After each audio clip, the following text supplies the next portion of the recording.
Hi, my name's Terrell Brinley. Hey, I'm Sabercool. I'm Kelly Zwern. And you're listening to local Houston music on the ETX ROCKS Show. ETX Rocks! This is Boston Chris with another great episode of the ETX ROCKS Show. Louise here. D-Script. Featuring all genres and styles of entertainment. And coming to ETX ROCKS. Let's hear it from Louise, please. From the unheralded and unheard to the legends and beyond. Out of the box with ETX ROCKS. It's awesome. We keep them coming. $5, that's pocket change. Well, hey, y'all, this is Haley McDaniel. Are y'all ready for this? ETX ROCKS Show is the greatest show of all time, okay? We are ETX ROCKS. The ETX ROCKS Show is the best show of all time, say? The other shows, you're good, you're real good. But as long as we're around, you'll be second best, say? Cut. Hey, what's up, guys? This is Emily Cole. Thank you for tuning in to the ETX ROCKS Show. Hey guys, Boston Chris here with the ETX ROCKS Show. You guys should check out the Jefferson Burn Rally, which is Friday, Saturday, and Sunday, October 13th to the 15th. Michelle, tell us about the Burn Rally. Hi, this is Michelle, and I'm the event coordinator with the Jefferson Burn Rally. This is what we have going on this year. We will be having live music both Friday and Saturday featuring 22 bands from 3 stages, including Darren Morris, Geneva, White Trash Wannabes, Captain Joe Band, Kiss Tribute Band, Love Gunners. And many, many more. That's awesome, Michelle. 22 bands, 3 stages, and 2 nights of live music. What else do you have going on? Hello, Boston. We have vendors, food vendors. We have R32 stunt team. We have a poker run, a trivia walk, and first time ever, we have the Dino Drag contest. And much, much more. That is amazing. And Michelle, I heard that you have something going on with motorcycles. Yes, we have motorcycle games and we have a bike show as well. The event goes through till Sunday, and we have a church service for all bikers that would like to attend 10 a.m. with the CMA. And so how much is it to get into the Jefferson Burn Rally? It's only $20 and it's an all-access wristband. So you can pay $20 and come out anytime, all weekend long? All weekend long. Awesome. Okay, so people know what the Jefferson Burn Rally is, but who does it benefit? Benefits children that are burn survivors. We raise the funds and awareness, and we send it to the Percy R. Johnson Burn Foundation and Camp I'm Still Me. We send them to camp for a whole week, all expenses paid, and they get to be themselves. And when they get to camp, they are around others that are like them. Where do folks go to come enjoy this rally? Downtown Jefferson, Polk Street and Austin Street. So guys, check out the Jefferson Burn Rally, October 13th through the 15th in downtown Jefferson. On the corner of Polk and Austin, you can get your tickets right there. Go out for a good time, for live music, all kinds of other cool stuff to do for a good cause benefiting the Percy R. Johnson Burn Foundation and Camp I'm Still Me. For more information on the Jefferson Burn Rally, look them up on Facebook at facebook.com/Jefferson Burn Rally.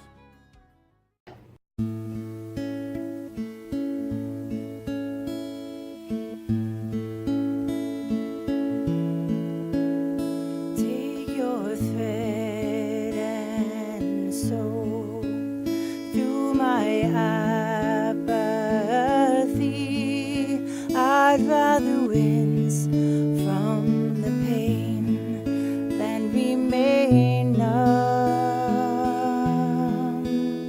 Hem me up if you please.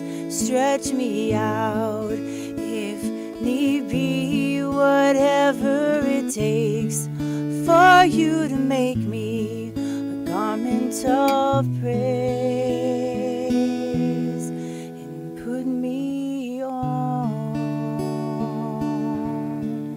Like a robe, then I could rest on your shoulders, absorb your fragrance. Hey, put me on like a robe. I yield to the movement of your unforced rhythms of grace. Hey, put me on, put me on.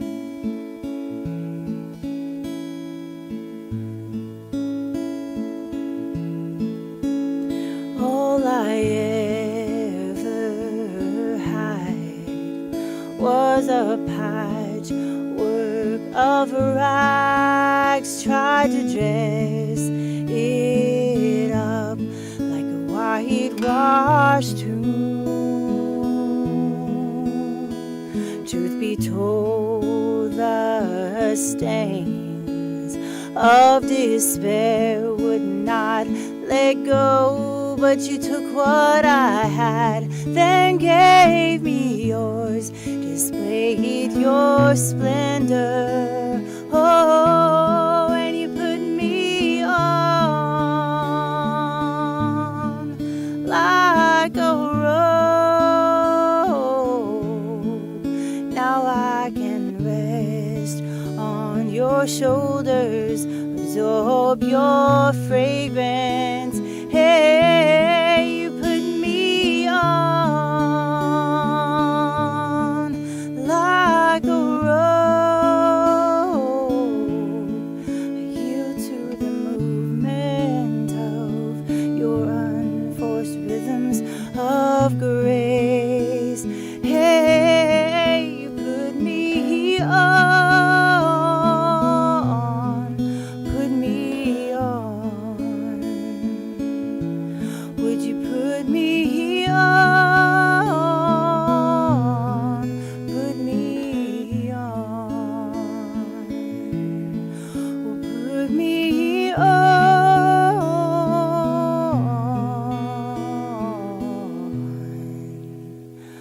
put me on.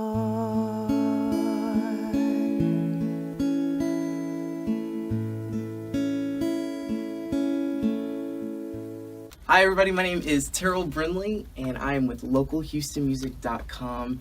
I had a great opportunity to sit down with Kelly Zwern. She is a singer-songwriter here in Houston, and she's come and brought her songs with us, and she's going to tell us a little bit about herself tonight. So first off, I do want to say a big thank you to the ETX ROCKS Show for hosting us and getting the word out there and supporting local Houston music. So ETX Rocks. So Kelly, welcome to this show. Thank you, Tara. Yeah, so I just want to kind of start off and talk about how we met.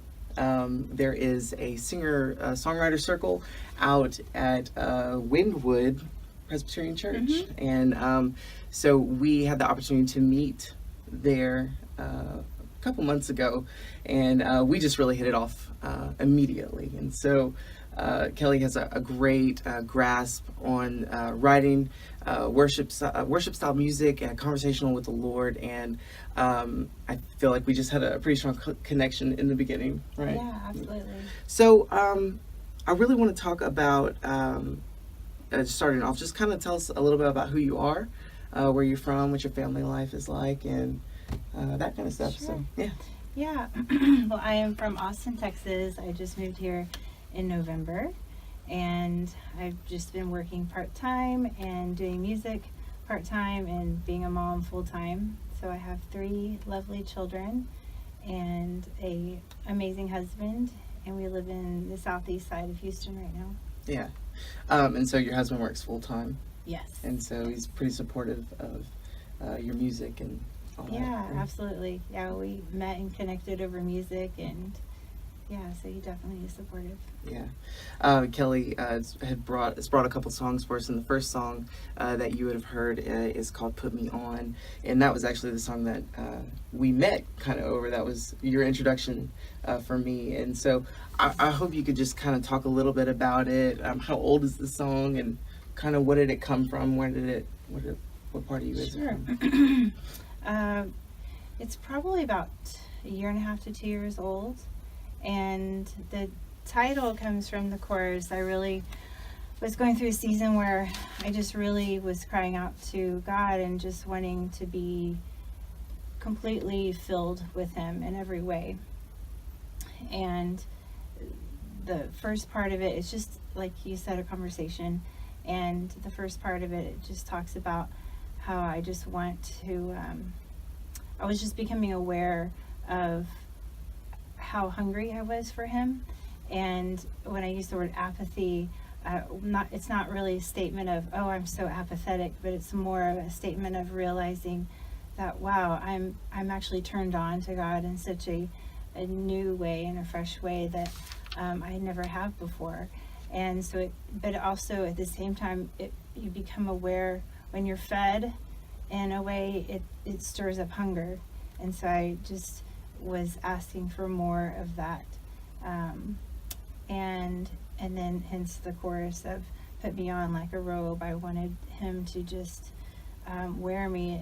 And the story about Gideon, he says, the Bible says that God put Gideon on like a glove. And so he yielded to God. And, if you know the story, he was pretty weak, and just his personality, but he really yielded to God, and God was able to do amazing things through him. And so that's kind of the cry of my heart in that song.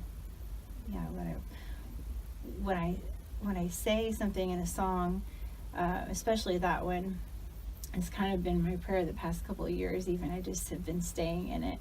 It becomes, it's like the word becomes flesh when I meditate on it and repeat it and sing it. So it's been good for me to sing. Yeah, being the first song that I ever heard of yours, it's your staple for me. So I do want to say how much I love that song, and I hope that the listeners really pick up on that just how great it is. So I appreciate you for it.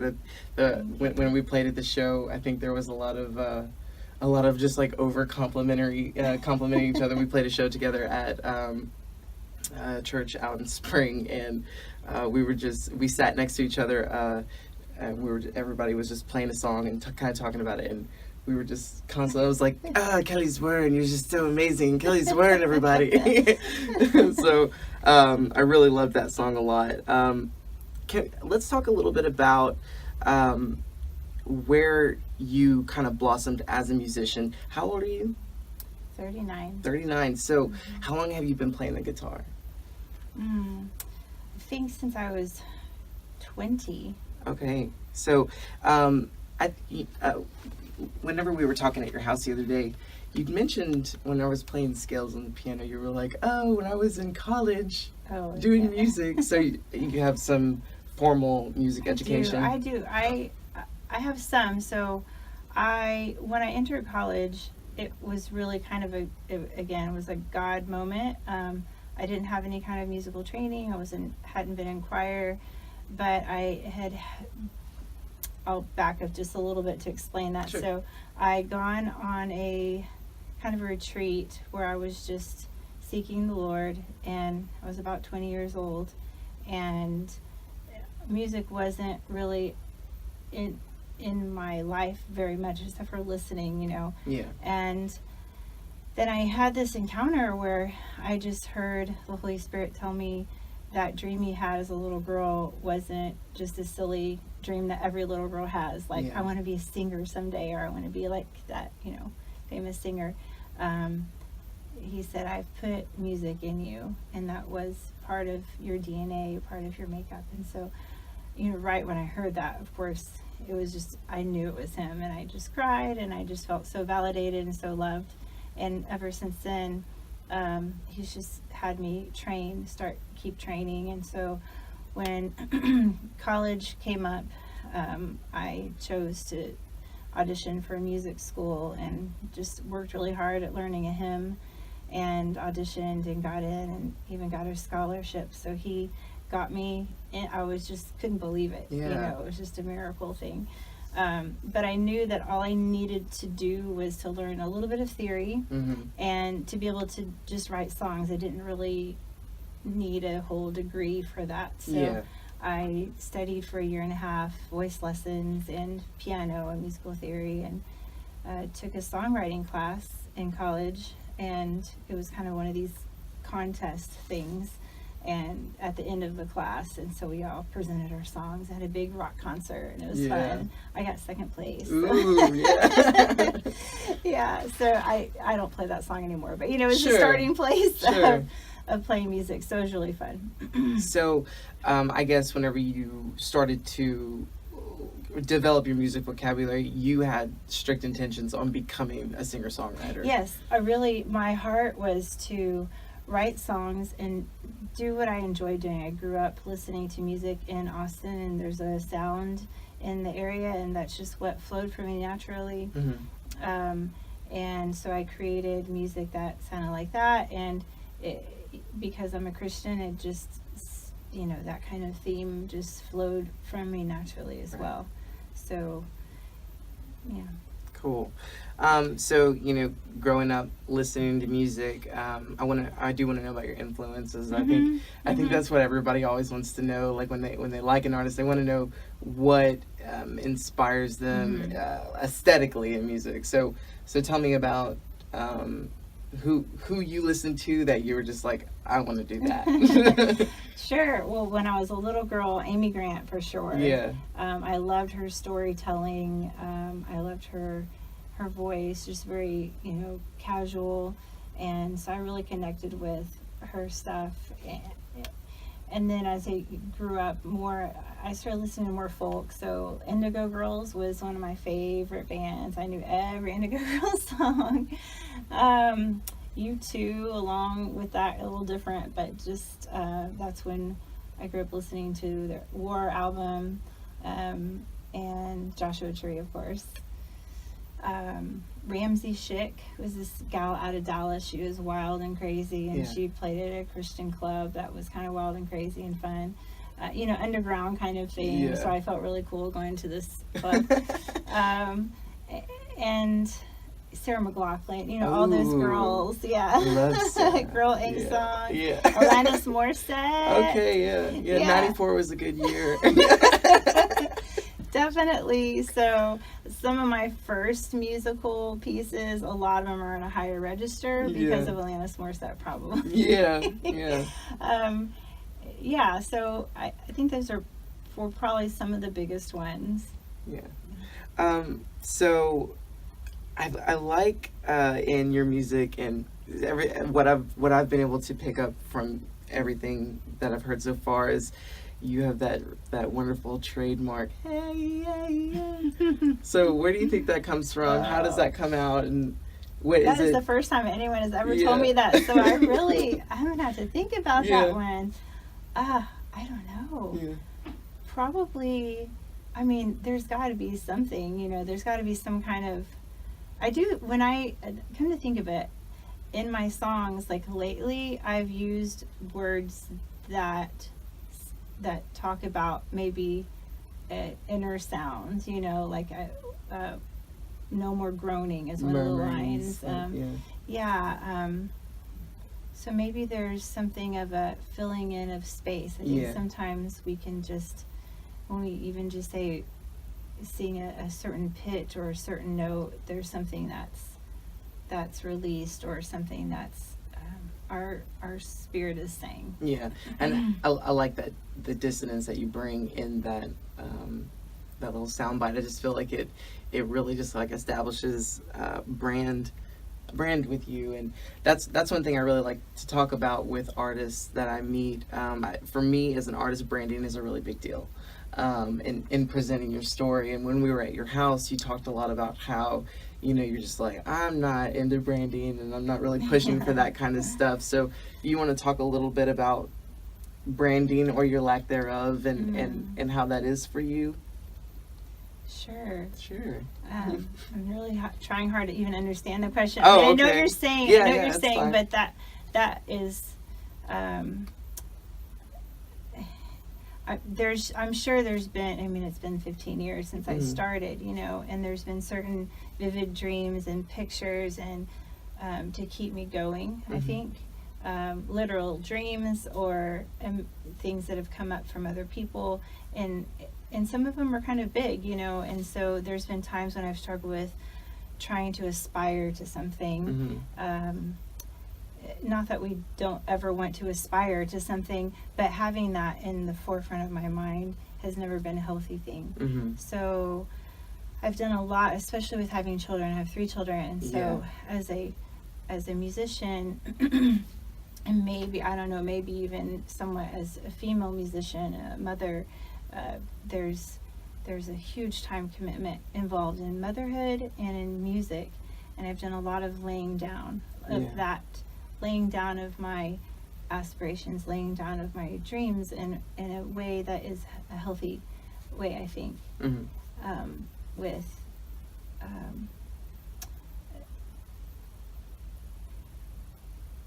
like being able to, sometimes you have to lay something down in order for it to be a healthy thing, to be able to pick it back up and to go with it with good, clear vision. So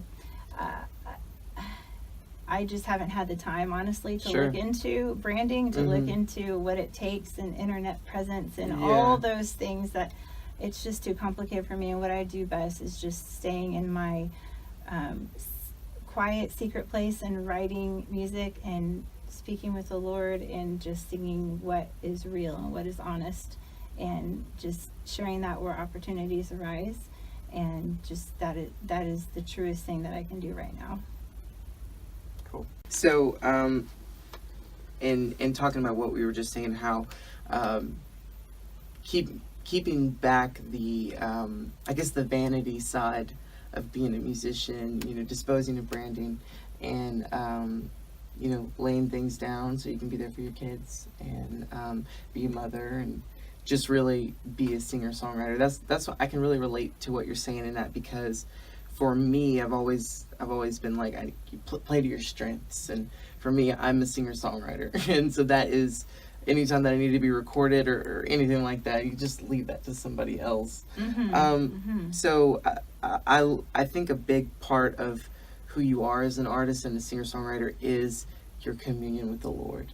So I kind of want to hear just a little bit more about that, and how, you know, in a worship setting, I think when you are singing to the Lord and kind of maybe being a little like spontaneous in speaking to Him through song and stuff, what is it like whenever you like get something that like, this is going to be a song, and you just like say amen and then just like, oh, I'm just going to write this down now, or you know, what is the actual songwriting process like, and how do you start to formalize and finalize these themes?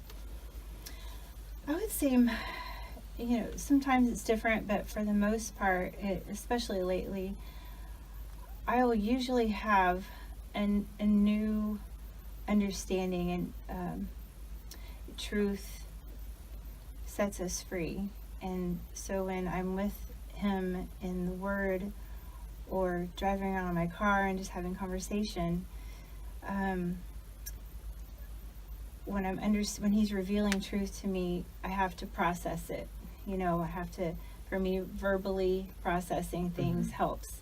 And like if I just say, where's my keys, then I can usually find my keys. And it's the same way with Him. You know, He just wants me to, I think it's kind of a way of prayer. So when I speak to Him or sing to Him, then it's conversation. Usually if I'm starting to understand something new, then I want to understand it more. I want to process it. And if I start by either hearing a phrase or a line, then I might get my phone out and record it real fast if I'm in the car or something. And just, I'll take a phrase and usually hear melody with it. And but it always goes along with what He is doing in my heart. So it starts as one little piece, and then you kind of extrapolate off of it. Sure. And I kind of explore that, and just to get the idea solidified, so that, like I was saying earlier, so that the truth really gets in me. And if you know, I'll sing a line of a song over and over and over again before it starts to grow, and then I'll have another line, and then a chorus, and then and then it just starts kind of exploding. I'll hear melodies and bridges, and I'm not thinking melody, bridge, it just starts kind of happening. And then I'll have it mostly lyrically and melodically written, and then I'll get my guitar, or at times sit at the piano and try to figure out what chords go with it and how to make it a song. You do have some piano chops. Oh, very, very little, very little. Let's get the keyboard in here right no now. Way, no way. The guitars, that's about as far as I go. What made you choose guitar over keys, if I could ask? Well, I lived in a house, a community house on campus at UT, University of Texas campus, and there was about 25 people who lived at this house, and it was like 3 stories. Kind Is it like of a co-op. sorority? It was a or co-op. No, and more than half the people play guitar, Mm-hmm. so it was just a great opportunity to Yeah, learn. I see. I had a friend give me a guitar. Oh, that's awesome. And he was my guitarist in my first band back Mhm. then. And so I had plenty of people to teach me chords, and I just started playing songs Mhm. there. So, you had recently done some recordings, just recently that you just put online. I want to before we talk about that, I want to talk about things as far as laying down your original music. What have you done in the past before this latest project that happened out in Austin? I've had several opportunities from friends mostly. I'm super grateful to people who have just volunteered to, hey, let's get this one recorded.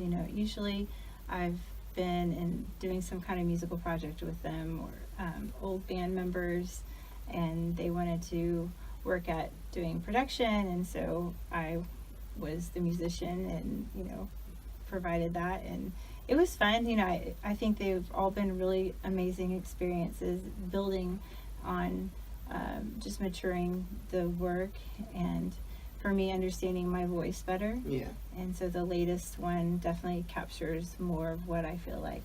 So you usually find people that believe in you to the point that they were like, hey, we got to do this now. And so they push it forward, or is it like you are like contracting these people out, or? Oh no, just friends. Yeah. And people that we enjoy making music together.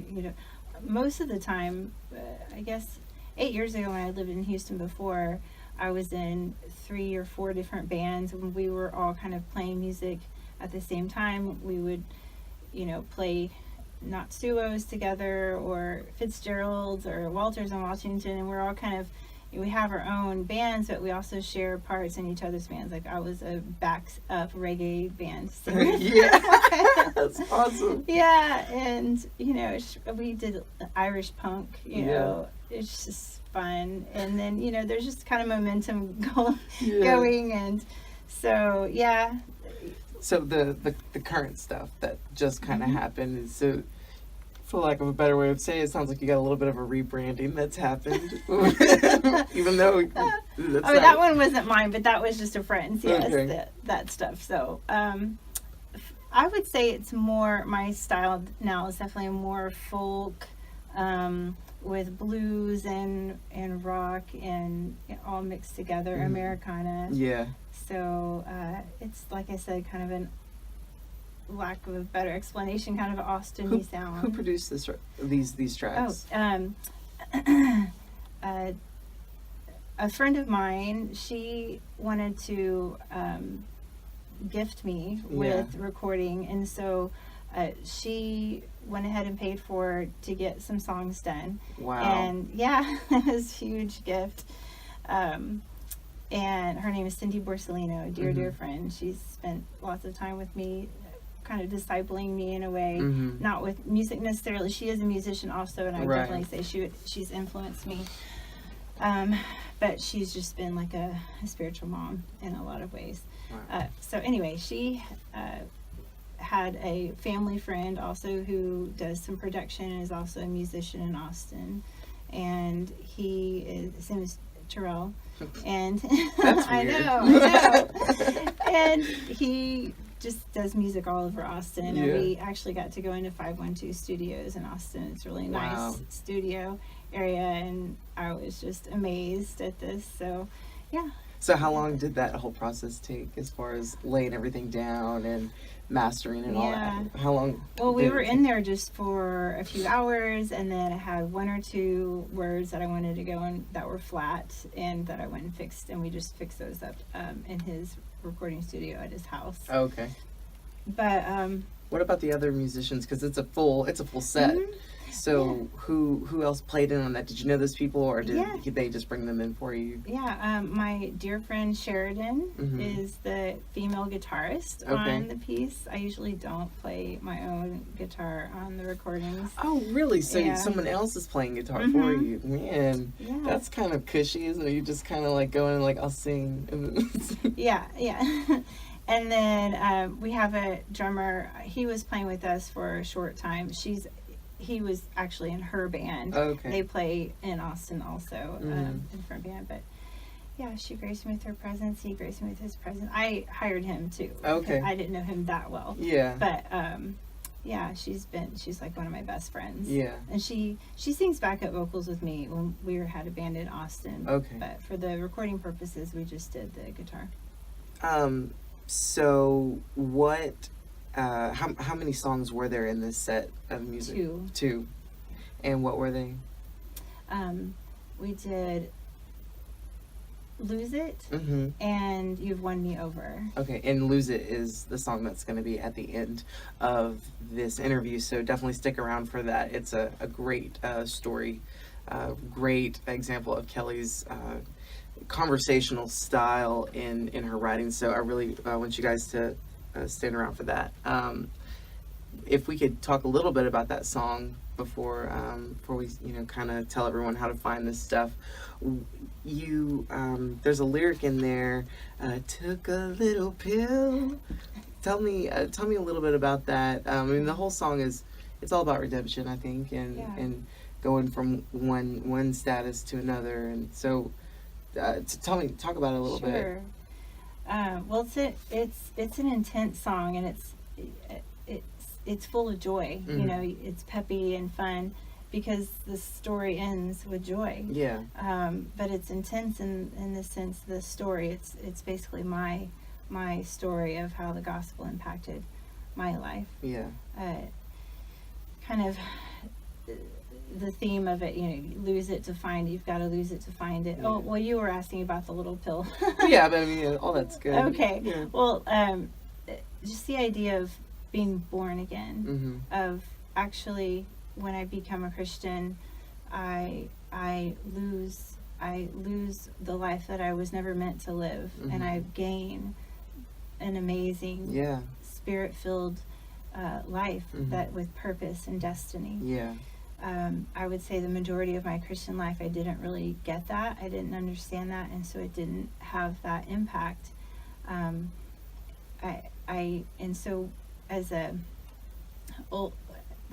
guess about 4 years ago, when I wrote this song, I started asking the question, God, why am I not free? Your word talks all about freedom, and I really didn't see a lot of people walking out freedom like it looked like in the Bible. Mm-hmm. And so I just wondered, I started asking, where do we truly get free? Mm-hmm. And just listening to him and wanting to know more, because I believed that there was more than I really understood. Yeah. And he answered, when we ask, he answers, and I just waited for him. I knew I didn't want religion. I knew I didn't want just to play around. I wanted what was real. And the little pill part, I struggled all my life with depression, and had been diagnosed with depression and PTSD from certain events that had happened in my life, and so it was pretty serious. And I had tried to just pull myself out of it, and tried different ways to be healed, gone through all kinds of counseling and all the spiritual healing stuff, and still at the end of the day I'd come back and it seemed like, oh, that kind of helped, but at the end of the day I just really was still struggling so much. And I thought, why am I in my late 30s, I'm still not like free? And yeah, so the pill, obviously I was on antidepressants, and because I needed it at the time. Yeah.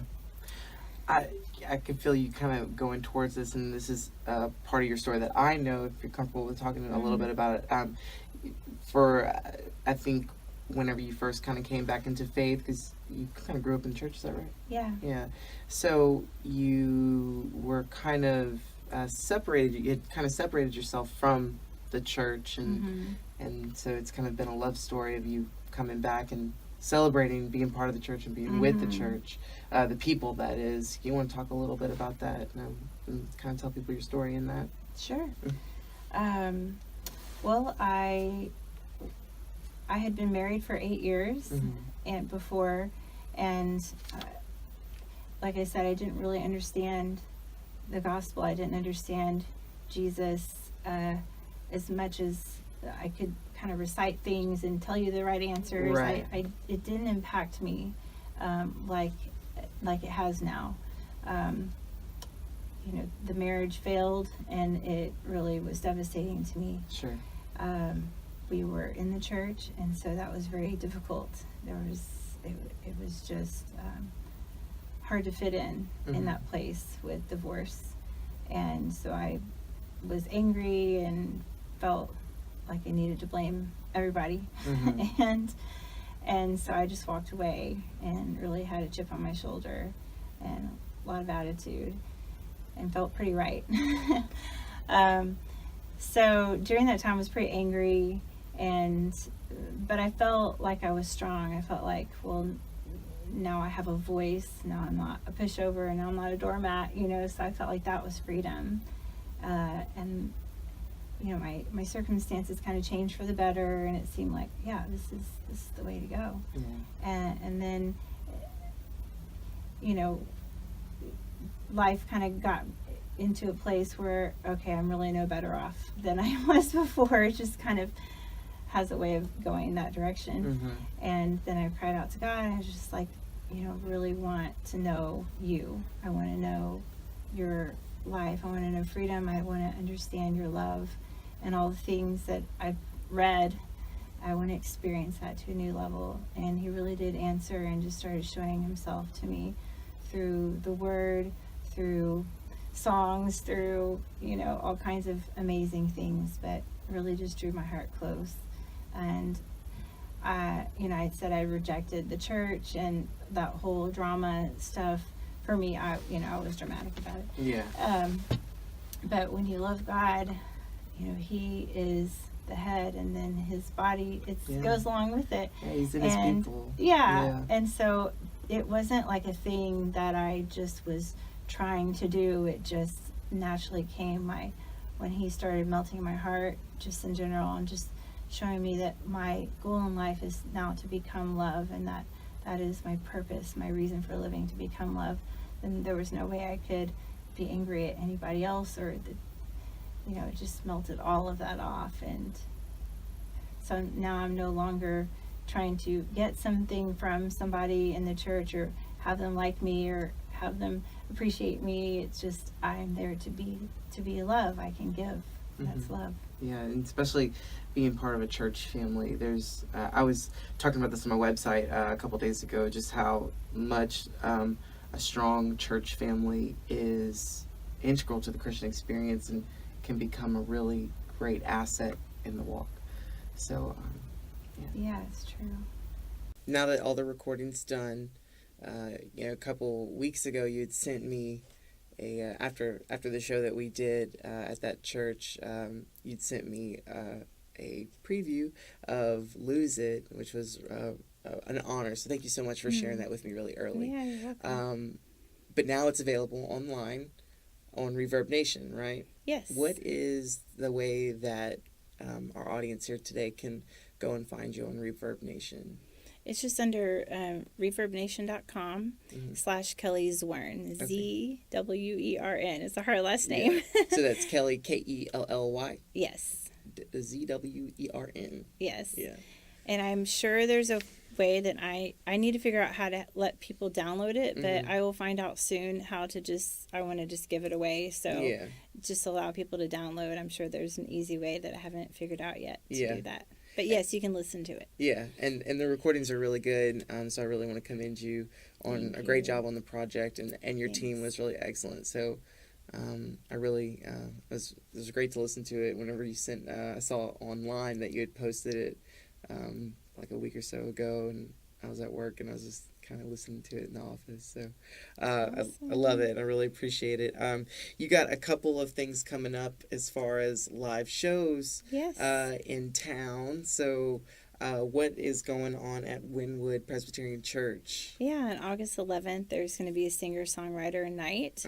And I don't know all the details, but there's going to be other singer-songwriters there as well. Yeah. So I'll be playing there. Yeah. And the PM, I think 7 p.m. Okay, cool. And that was August 11th. Okay, Friday. Cool. Excellent. And then we got something else going on at the Red Brick Tavern also. Yeah, I'm excited about that. At the Red Brick Tavern on September 1st, Diane Prokop and I will be doing a show together. Diane. That's awesome. We're splitting the bill. Doors open at 8. The music starts at 9, ends at 11:30.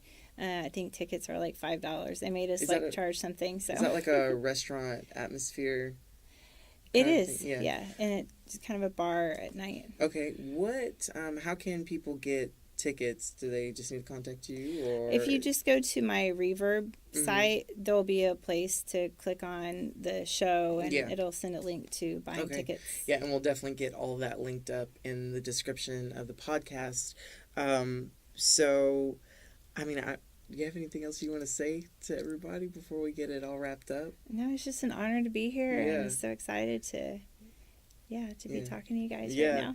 It's I can't say enough how much I loved meeting Kelly the first time. I mean, you really spoke to me by your words, and I think the Holy Spirit has a lot to do with that too. So praise the Lord for you. And so I guess we'll kind of get everything wrapped up. I want to say a big thank you to my studio audience today, because we got a couple people in the house listening. So I want to say a big thank you to Marcus and Miriam for helping us with sound check and stuff. Really, really huge shout out to Richard Savercool. Man, this dude has been part of my team for a really long time.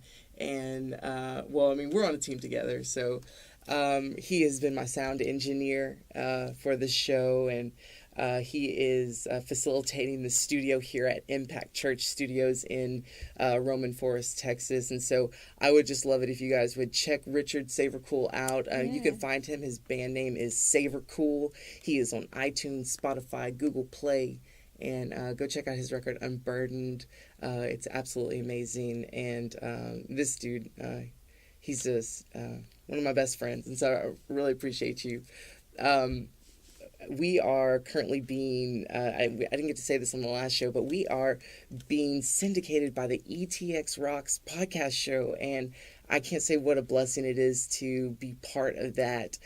So if you're listening to us, you're probably hearing us via that source. So big shout out to Boston and everybody over at ETX. ETX does rock, and I'm so glad to be part of that. My name is Terrell Brindley, and if you want to find out more about me, you can go to thisintangibleexistence.com. You can find me on iTunes, Spotify, and everything. I think I just hit the mic right there, so sorry about that. And my featured work is Words and Music, and also my brand new single is what's the name of my single? It's called Calling Out Your Name. And so check that out. It's an honor to share that with everybody, and praise the Lord in that. So I guess I don't have anything else to say. Is that it, Richard? That's it? That's it? So yeah, thank you guys so much for listening. Again, I'm Terrell Brindley. Thank you so much to Kelly Zwern for coming out and being part of this. We are reporting on local Houston music. You can find us at localhoustonmusic.com. Thank you so much again to the ETX ROCKS Show, and you guys have a great night. Thanks. Hey y'all, I'm Natalie Rose. Thank y'all for tuning in to the ETX ROCKS Show.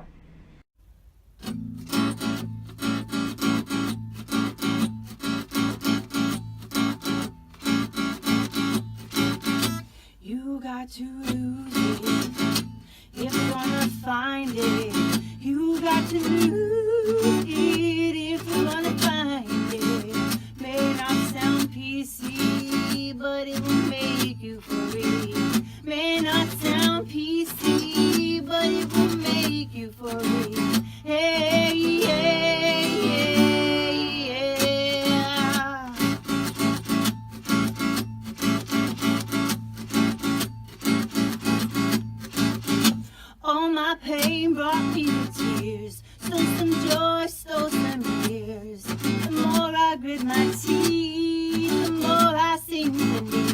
a little pill to help my brain. Now the thoughts of making me insane. It's too small on its own, so I groan, oh I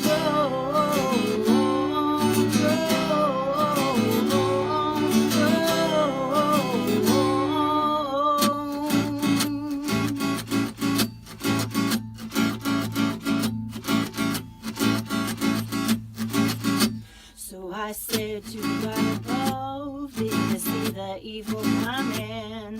Why didn't you rescue me from their schemes? He said yes, ever since the fall, I could see what was going down. It's been every man for himself, fighting for a crown. He's been on his own, so he groans, how he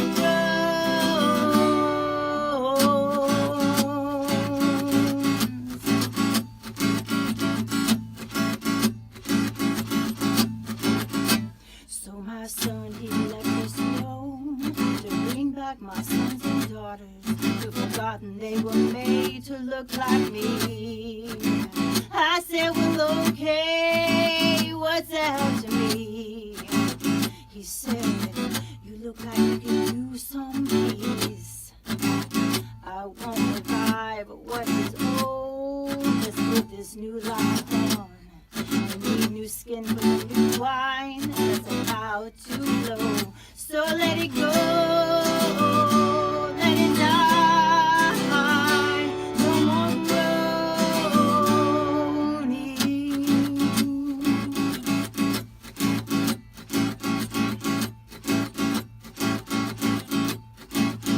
You got to lose it if you're gonna find it. You got to lose it if you're gonna find it. May not sound PC, but it will make you free.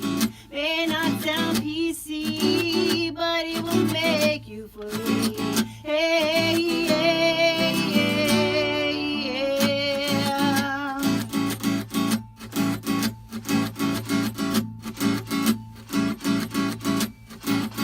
Oh, self-pity told a lie that I need to take some time to honor all the heartbreak in my life. He said, let's call it what it is. The old is dead and gone. Come and see what I saw in you all along. And let her go, let her die. No more groaning.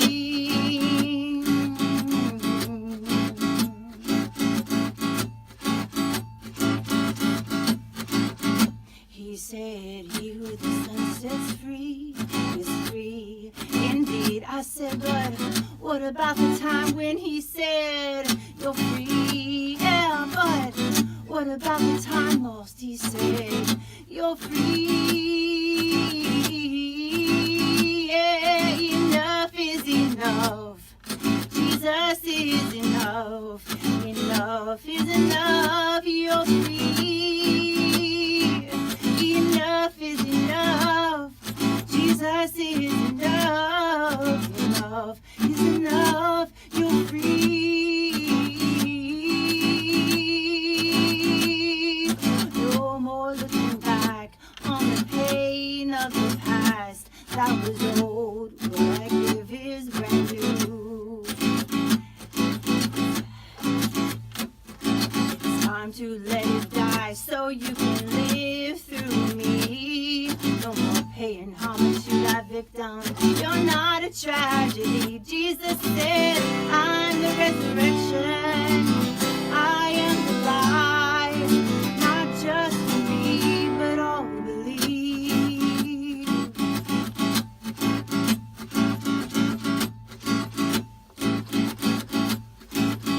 He said, you see, I'm the king, and I'm the Prince of Peace. So you're the princess bride, that's what I see. It's what you have been hoping for, proof of the unseen. Open your little eyes of faith, it's time to believe and rise.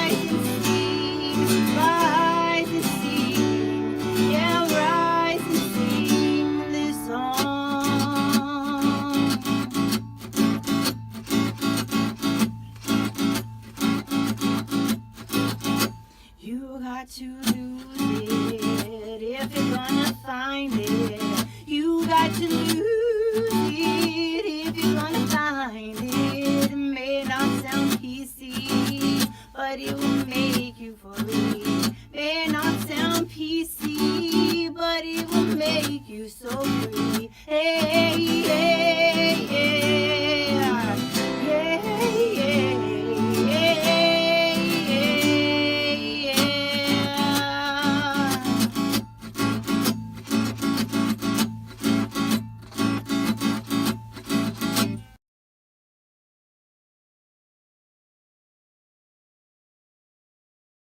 Hey guys, I'm Katie Lynn, and make sure to tune in to ETX Rocks with Boston Chris. Zwern Watson, ETX Rocks. ETX Rocks, Alan Fox Band. Hey guys, we're the Morning Madhouse. I'm Carter. I'm Brandon. I'm Ginger. It's the best podcast ever made in all of history.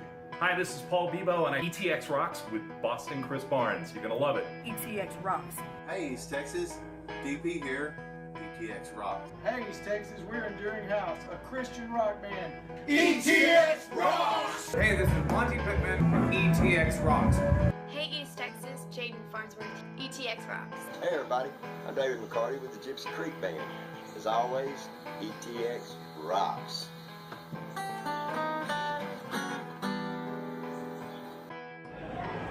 Hey guys, this is Chris Colston. Thanks for tuning in to the ETX ROCKS Show. To the ETX ROCKS Show. The ETX ROCKS Show. Ho! Hey folks, I'm WWE Hall of Famer Hacksaw Jim Duggan, and I just want to make sure you support local music. Hi, East Texas. This is Chris Wayne. And Crystal Clark with KYKX 1057. ETX Rocks! Hey, East Texas, we're Lady Chaz and the Tramps. And just remember, ETX Rocks. Hey, this is Tom Freeman of ETX Rocks with Boston Chris. Hey, East Texas, I'm Waylon Hicks, and remember, ETX Rocks. Hey, what's going on, guys? This is the one and only SP and Mexicano con Estilo. Make sure to support your local music, and ETX Rocks. Hello, we're one way home. Hey, East Texas, this is Teaser. Please continue to support local music. And always remember, ETX Rocks! Howdy folks, this is Zwern Watson. Support local music and ETX Rocks. Hey, this is Chris Colston, and make sure you support local music And ETX Rocks. Hey, this is Hannah Kirby. Thanks for tuning in to the ETX ROCKS Show. Tough guy, ho! Covering music-related content of all genres. If it filters through Eastern Texas, it's fair game. Y'all bring it. From Texarkana down to the coast and Dallas down to Houston and everything in between, we are ETX Rocks! Hit the brake!